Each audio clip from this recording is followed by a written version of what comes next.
चला मंडळी, आज बनवूयात चटपटीत सुकी भेळ, अगदी 2 मिनिटात होणारी।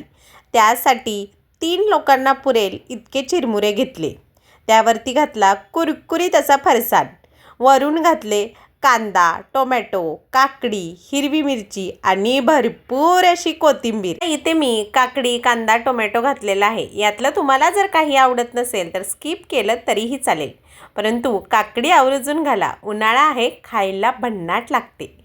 आता सगळं घालून झालं की वरून घालूयात थोडेसे सुके मसाले, फार काही नाही, थोडंसं लाल तिखट, हिरवी मिरची घातले त्यामुळे जपून घालायचं, चाट मसाला अर्धा टीस्पून आणि अर्ध लिंबू, थोडंसं मीठ घालणार आहे जेणेकरून कांदा टोमॅटोला मीठ व्यवस्थित लागलं जाईल।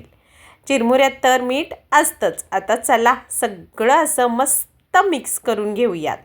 अगदी मी थोडीशी खाणार आहे असे म्हणणारेही एक प्लेटभरीची तरी भेळ आरामात खातील, इतकी भन्नाट आणि टेस्टी होते। पहा, अगदी सुटसुटीत आणि मस्त झालेली आहे।